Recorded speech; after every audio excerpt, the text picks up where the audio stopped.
Skeletor is about to turn that frown upside down. Here's a look at the Mattel Master Universe, Stranger Things, Skeletor, and Demogorgon.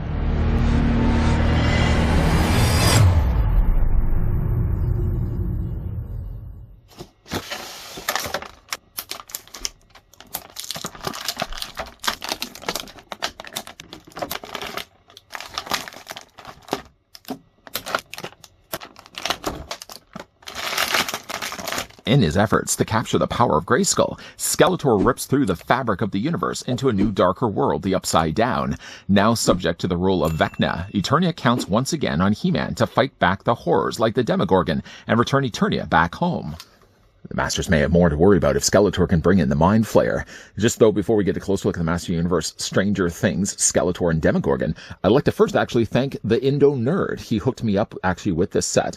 If you guys could do him a solid and give him a follow, he does various different shop videos, and he also loves Master Universe. So thank you, Indo Nerd. As for the figures themselves, they're going to be using the same molds as an earlier V1 Skeletor, version 1 Skeletor, and this is actually just using the Beastman bodies. As you can see, there's some tooling more so for the Demogorgon, not as much though for Skeletor. It's just cosmetic. Skeletor, though, is going to still stand at 5.5 inches in height, where the figure is going to be 14 centimeters tall. Demogorgon, though, because, of course, you've got the big blossomed head here, it's going to make him a much taller figure. He's actually, in fact, 6.25 inches in height, or about 16 centimeters tall. So, already out the gate. One big bad news, though, is the fact that they decided, of all things, to use the version 1 Skeletor head sculpt. I can't, though, speak for everybody, but I can certainly speak for myself when I say that it's one of my least favorite Skeletor head sculpts. And of all the things that they decided at least to use, why would they have chosen this Skeletor? Now, granted, I understand that with version 2 Skeletor, that face has been used with a lot of releases. But, though, they haven't used a lot of this head sculpt. This just happens to be the one that got packed along with Keldor. Or, even better, why didn't they decide to use this one? Dust off, though, the head sculpt mold that they packed along, though, with Screech, as I still feel it's one of the best, if not the best, Skeletor head sculpts we've gotten from the Origins line. As though for, obviously, the Demogorgon, as we've already discussed, this figure is basically just using the lower half of the body, basically from, like, the neck down of the original Beastman. There is also as well the Lords of Power Beastman, which from a standpoint of his armor would have been rather interesting to kind of incorporate the shoulder pads here, just because they have sort of the stalagmite sort of sculpting on the tops of it. Obviously, though, for the quarters that this is keeping, for the blossomed head, it's going to be a little bit harder, so I can understand why they decide just to use the regular Beastman armor instead. For the 2-packs accessories, all the samesies are pretty much kept to the quarters of Skeletor. All the new stuff, though, gets gifted to the Demogorgon. First, though, looking at the accessories for Skeletor, he gets himself the Power Sword. One good thing, at least, is it's not the half sword, so you'll see on both sides that one side is just as finished as the other. One thing I do like, though, is the color that they chose for this. It sort of has kind of a purple pearlesque color. It's got a really interesting sheen to it. I don't happen to have a sword in front of me right now, but I do have the next best thing. The figure does also come include with a Havoc Staff, just to bring in one of the various Havoc Staffs we've gotten from other releases. More of the purple is definitely getting used on some of the earlier releases than the one we get here for the newer Skeletor. But you can see there's definitely a lot more of a metallic finish done to this one. And I think the purple is really nice. Obviously, this can, though, fit into his hands. The figure, though, only has, like the original Skeletor, he has one of the monster relaxed hands, but he does have, though, one gripping hand. So you really have to choose for yourself which weapon you want him to wield. I would probably just beeline it always back to the Havoc Staff, but there, I suppose, is storage space on the back. Unfortunately, though, with the way that the armor is designed here, this always comes untabbed. It comes even more apparent, though, with this kind of plastic that they're using. I'm going to talk a lot more about this, but I will say right away, the plastic that they've used for Skeletor, I don't know if you can see this, is extremely soft. And obviously that's going to cause a lot more havoc when it comes to, I see what I did there. It's going to cause a lot more problems trying to fasten this on the back of his body, just because the plastic that they're using seems, though, smaller, or seems softer than earlier Skeletors. No sense in really putting him back down onto the table here. We might as well just continue to look at this version of Skeletor. Still, though, I hate this head sculpt. Hate, I know, is such a strong word. I just like this head sculpt. Obviously, though, from a standpoint of a sculpt, it's exactly the same. Though what is done differently is the cosmetic choice of using this particular paint. In a way, though, it kind of looks as if it glows. Just to bring back in my black light, I seem to have this readily available. It, though, if you look at it, does look like it glows a little bit on the front of his face. We're going to test the waters a little bit more a little bit later.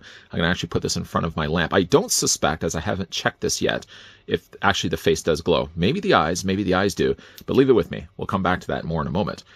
Even though I don't like this head sculpt, all the rest of this is obviously just using the regular Skeletor body. Though not liking this head, there's something though that's been done with the paint that makes me like it just this much more. That much? No. Just this much more. Maybe it just is the way that they've painted it, because obviously with the original version 1 Skeletor, they would have tried to keep the colors in Q to the original 80s release. So keeping more of the darker green all around it, the front of his face more in yellow. They've kind of just done away with the green altogether and just met in the middle, giving us kind of more of a greenish yellow. And it works actually quite well with this particular head sculpt. Again, only by that much do I like it a little bit more. The metallic purple also works really well for his hood. Works also as well for his, obviously the front of his armor piece here, and also for his loincloth. The loincloth and though his armor are extremely soft. And not that this would be really a hard thing to pull off showing you guys in the video, but if you can see by the way I'm squeezing this, I know, like, would that be a really good... See how easy it is for me to squeeze this? A lot more easier than me squeezing this. The plastic still is soft in both cases. But I find, though, that the plastic that they use for the armor on this version of Skeletor is very close to almost a fruit roll-up. Not that I would really suggest the idea of putting this in your mouth. The armor is obviously going to be exactly the same as the other Skeletor. I like the darker colors that they've used for the body. Bringing back, again, the body for the original Skeletor would have had more of the brighter blues and brighter purples. Keeping the colors kind of more dark and muted like this work really well for not only this body of Skeletor, but again, also complements, I feel, this particular head sculpt. Again, all the rest of the body is going to be exactly the same. He still is going to have the monster feet. And again, all the articulation on the Skeletor is going to be retained from the earlier releases. Head's going to be on a ball joint, so of course it rotates all the way around. The waist does have a straight swivel. You can bring the arms out at 90 degrees, a little tighter on this figure, but that's not a bad thing at all. You can also as well rotate the arms all the way around. Skeletor has only just a swivel in his arm, but also serves as well for an elbow hinge. Hands also as well rotate all the way around. Legs split out there in ball joints. You can take the legs and move forward. What? You can take the legs, move them back. Hey, no. And you can also bend the knees. Get out of here. You can also rotate as well the lower leg, rotate the boot, up and down ankle pivot, back and forth ankle rocker. And of course, this version of Skeletor, like all others, does have the pegals on the bottoms of his feet. Even though I still feel, though, like if I had the choice, let's just say, let's play an imaginary world for right now. If I had the choice and I was working with Mattel and Mattel said to me, hey, what head sculpt would you have used for this version of Skeletor? I would have said right out the gate, I would have dusted this bad boy off. This is the one, of course, we did get released with Screech, and though hating really the use of the purples and the additional orange that they've dusted all across the armor, this head sculpt I feel is still the best, and it's the only Skeletor that actually has a working jaw articulation. Yes, Skeletor agrees. This head sculpt would have been a prime candidate. And even not though released obviously with the Demogorgon here, this guy definitely does need to get a release down the road in proper Skeletor colors. Even in fact, sucking the colors off of this Skeletor and in fact throwing them on this guy, this would be for me one of the best, again, probably the best Skeletor we would get from the Origins line. A little soft on the top there. I'm going to have to see if I can heat that. This guy's actually been sitting inside of a bag for a bit, so that's probably one of the reasons why little fins are floating up like this. But again, perfect Skeletor right there. Missed the mark, I really feel, by choosing the wrong head sculpt. I know, obviously, they're not going to come up with a brand new mold. All of the tooling costs have really been gone into the production, obviously, of the blossomed face Demogorgon. So why would they have then used anything to tool a brand new head sculpt for Skeletor? They wouldn't have had to. Skeletor's had, 4 or 5, even I think 6 or 7 different face portraits. And we already have the one from Screech. So why not just reuse that one as the mold for this version of Skeletor? On to now, though, the Demogorgon. And Demogorgon, you can see, this is where all the budget got thrown into him. The figure does, first of all, come included with the D&D dice. I don't know if you would call this, it almost kind of looks like a baton or something you would see maybe from American Gladiators. But you can see, though, like the dice, it has the numbers all around it. This has been cast, not quite just in blue, but kind of more of a metallic blue. It also has these flame effects on the side, so when it looks like he's, obviously if he's swinging this, he would be basically just creating a ring of fire. I fell down into a ring of fire. One of the things I do like, though, about this is that you can remove these. If you really don't like the idea of being married to flames all the time, you can always just, obviously, just detach these. There's basically a little loop clip there on the top and a C-clip down below. Basically just detach the two, and now you just have yourself like a regular weapon. You do the exact same on both sides as well.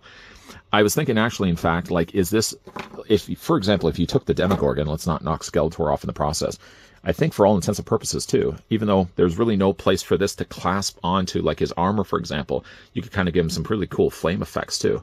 I guess you could probably put it like right there. I don't really want to do that just for the risk that I could break the plastic, but I was kind of thinking to myself, hey, that would be ideal if this could fit around his arms, but doesn't seem to be the case. As obviously, though, he's going to have the means to hold this. One good thing, though, is unlike Skeletor, he does actually have gripping hands, although while looking at them, probably going to be hard to kind of see that these are gripping hands, but you have to kind of fight through getting through fingers, and once you get through the finger foliage, you basically just take the weapon and you clip him into his hands. And you can do it on this side, you can do it on this side. You can't do it on both, because you only have one weapon. And unfortunately, I don't think you can even, let's just see. Can you slide this all the way down? You probably could, and clip this in his other hand as well, so it looks like he's wheeling with both. Unfortunately, though, he only still has a single hinge on both sides, so it can be a little harder for him to hold the weapon with both. So let's just put that off to the side also as well, getting, though, a closer look at the Demogorgon. So obviously, bringing back in Beastman, we got to keep doing this, got to keep giving you guys the information. Using still the same body, nothing's different here. Although, looking at this, you would think, hey, no, they've retooled that. Hey, no, they have not. This was just basically molded to the same red plastic. So it sort of does get lost in the shuffle. It gives a chance a little bit more to shine now, the fact that they went in and actually painted this blue. Though, looking at this, you would think that the colors would clash. The gold, then, of course, you've got this kind of bright aquamarine. What would you call it? Like a aquamarine? I think I'm going to go with that. Aquamarine blue. And you've got some nice dark kind of burgundy. All the colors really work quite well. And I like the colors that they chose, actually, for Demogorgon, kind of giving him a slight purple tinted gray. Obviously, the armor is going to be exactly the same as the original Beastman. What they've only done differently is they've molded this now in gold plastic. So he's got the shoulders in gold. Obviously got the front armor piece there also in gold. The only little bit of gold that he actually gets is basically from like the waist up. He gets new tooled hands, so that's something new. He also gets brand new tooled feet. Neither one of those, by the way, I don't think have ever been used for other figures. You can let me know down below in the comments if that isn't the case. Obviously, though, we've been missing this whole time actually looking at the Venus flytrap face, that is the Demogorgon. These, by the way, the little petals are soft and plastic. I like the head sculpt quite a bit. And even though, honestly, though, of the collaborations that Master Universe, and they've been doing a lot lately, I like this one a lot more than I've been wowed by, like the Teenage Mutant Ninja Turtles, Powers of Grayskull, or whatever they're calling it. I think it's Ninja Turtles of Grayskull. Had looked at a couple of those here on this channel as well. I thought those were okay, but honestly, I was more interested in the bad guys than I was actually the turtles themselves. I can certainly get behind this. I think this is a cool looking rendition of the Demogorgon, and it could really be a believable thing that you could see be working with Skeletor. I sort of had them standing off, looking at one another at the beginning of this review, but it seems to be the case that looking even at the packaging, that they're not at war with one another. Skeletor basically is summoning these in as basically one of his minions. I would imagine he's probably going to be getting a couple more of these as well. I like the way they've painted, first of all, little teeth. So they've gone in there with a paint and just, dabbed those around. So it does look like there's a little bit of detail to be had. Of course, again, this is a brand new head sculpt. Hands, feet there also as well. But again, like everything, the building blocks of this, you can't expect them to do this all from scratch. They're going to still be using and relying on Beastman's body. For the articulation on this guy, it's going to be exactly the same as well. So you've got your ball joint. Head looks surprisingly a lot higher than I was expecting. It looks down about that low, and of course you can move it also back and forth too. Arms come out and not restricted at all by these side armor pieces that he has on his biceps. You can still as well move the arms all the way around too. I know this is already the territory we covered with more Skeletor, so maybe we'll just rush through this quickly. Hinge in the elbow, although unfortunately it had to be just Demogorgon. The hinge on his elbow is loose. It's not as much loose on this side, but it's definitely loose on this side here. The hands do rotate again all the way around. You got your waist swivel, leg split, forward again, back motion, a little bit of a swivel, single hinge, rotation actually right here as well. And then he also has ankles. I don't know if you would call these really ankles. Where they've actually placed the ankles are much further up. He literally has kind of like a calf joint that allows the feet to move back and forth, and you can also rock these slightly bit as well. All in all, though, I mean, the price of admission, as they always really say, is for me the Demogorgon. Even though, again, like they are really essentially using the Beastman body, I can't really fault them for that. It would, though, have been interesting if they had found a way, devised a way, that they could have maybe, I don't know how they would have really done it, if they had maybe used somehow the Lords of Power Beastman, just because, again, he's got these cool little spikes on the side. That just seems to me like something that'd be a little bit more ideally suited for the Demogorgon, but though considering Demogorgon's got a lot of stuff going on up here. He's quite busy up top. So I don't think that there'd be a real way to incorporate that kind of armor, just because obviously the petals from the Venus flytrap face would just really get in the way. You'd never really be able to rotate it. Obviously, keeping a little bit more refined for the original Beastman body would have made a little bit more sense. And obviously, that's what they ended up doing. Colors work really well for this guy. He's kind of, again, got that bit of a purplish gray going on, and the gold, I think, works really well. The blue was jarring at first, but the more that I look at it, the more that I'm liking it. Then, obviously, with Skeletor is just, again, using one of the more disappointing head sculpts of all the things that they had to choose. But I got to say, though, like with the coloring that they approached the plastic with, the kind of the darker grayish blue and now kind of more the metallic dark purple works really well to almost complement some of the flaws that Skeletor's face would have had in the first place. I didn't forget about you guys. I do have the studio lights cut off right now. Prior to that, Skeletor was taking a tan for about 10 minutes in front of the lamplight in the hopes that something would be glowing on his face. Whether you have your eyes open or you have your eyes closed for that matter, you'd be seeing the exact same thing right now. The figure unfortunately doesn't glow until you take yourself like a flashlight, bringing back my black light and shining it across the figure's face. The only thing, again, that's going to be glowing is the same thing that was glowing earlier when everything was on. It's only, though, his eyes. They don't hold any bit of the heat, or they don't hold any bit of the light. So the moment, though, you turn off your flashlight, will also douse as well anything that glows on Skeletor's face. Welcome back to where we were. Just though, before we jump over to the rotisserie, there was one last thing I did want to talk about, and that involves the flame effects that come included with the Demogorgon. Remember, I tried my best earlier to fit these around his arms, and I thought, with the way that these were shaped, they could fit a little further up their arm. But I then thought, if I removed his hand, for example, let's just do this right now. I thought, for example, okay, if I remove the hand, so I'm going to do this right now. If I remove the hand, this could then easily fit up his forearm. So I'm going to do that right now. And I thought, if there's a way, even if I put it a little bit higher up, I thought if there was a way, see how this fits though around the hole, and then if I went back and took the peg of the hand, hey, I could plug everything together. Unfortunately, though, it doesn't work. And before you let me know down below in the comments how it does actually work, see how there's just too much of a plastic now dividing the forearm and the hand. There's no way you can attach the hand back in place. But there is one other way that you can actually attach this onto the Demogorgon. And in fact, it's actually listed on the back of the packaging. If you just put this back where you found it, always put things back where you find them, you actually take yourself the flame and you clip it on his arm like this. And then you take this piece right here and you clip it onto his finger. And in fact, that's not me just being creative. That's actually, in fact, shown on the back of the packaging. So you could do that as well. Although it will now look like he's got himself like a flaming ring on his hand, but at least it does have a place to store the flames. He does also have, unfortunately now, no way to hold his weapon. So like if, for example, you want to take the weapon, you could put it in there, but it just feels like the quarters are pretty close.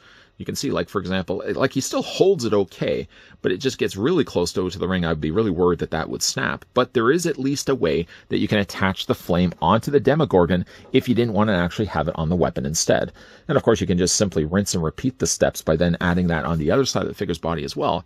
If you didn't want to have it always on the weapon, at least they came up with a clever enough way to attach it somewhere on the figure's body. Well, we've had quite the adventure, haven't we? Taking a trip down to the Upside Down, and what we brought back with us is a pretty gnarly-looking Demogorgon. Demogorgon and Skeletor, for that matter, aren't really doing much differently when it comes to the molds. Demogorgon, in fact, as already seen in this review, does get a lot more of the budget get allocated to him, because he gets himself brand new hands, brand new feet, not to mention as well the Venus flytrap face. He's, of course, still using the Beastman body, and come to really think about it, I think it would be probably the best body they could have used. Not only does he have, obviously, the furry body that would work really well with the head sculpt that they've now given him, but also as well, I think the armor works probably the best for him, too.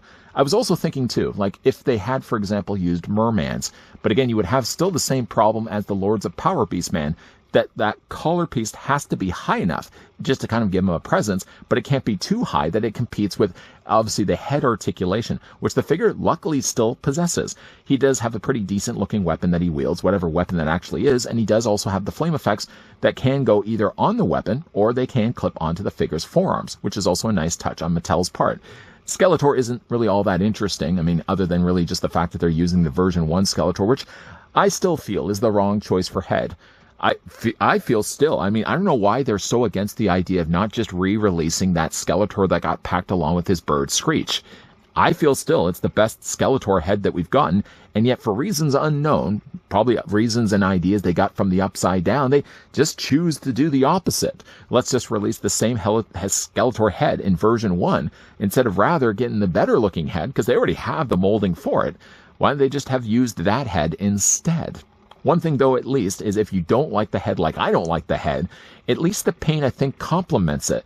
So it does actually make it look a little bit better. And really, that's saying a lot, considering I wasn't a big fan of the version 1 head sculpt in the first place. It still has, though, pretty soft armor. I noticed, though, when it came to the Demogorgon, that the plastic didn't seem as soft. I don't know why Skeletor gets, first of all, the inferior head, but also gets very thin, very flimsy plastic for his armor. Big thank you once again, though, to the Indo Nerd, who hooked me up, though, with the Master Universe and Stranger Things, Skeletor and Demogorgon. Do me a solid, do him a solid. Click the link down below and follow his channel. He's actually just recently done, I think, a couple of Walmart restock shop hunts. If you guys are into that kind of stuff, definitely you'll probably be into the stuff that he's also doing over there as well. If you guys like the stuff that I'm doing over here, though, make sure you hit this video with a like. If you're loving the content you guys want to, and certainly want to stick around for more, I hope to think, if you haven't already subscribed, that you're already dashing over to the Upside Down, which is actually just below this video, and hit that subscribe, and just next to that, not the Upside Down, but the sideways down. No, that doesn't make any sense at all. Hit next to that, though, the bell notification. I know it's an unnecessary thing, but it's the necessary thing to at least ensure that you're going to be in the know whenever new videos are popping up. And we're always going to be having a look at a lot more things as the rest of the week progresses. So making sure you're coming back here on a regular basis. As always, guys, thanks for watching. See you guys next time.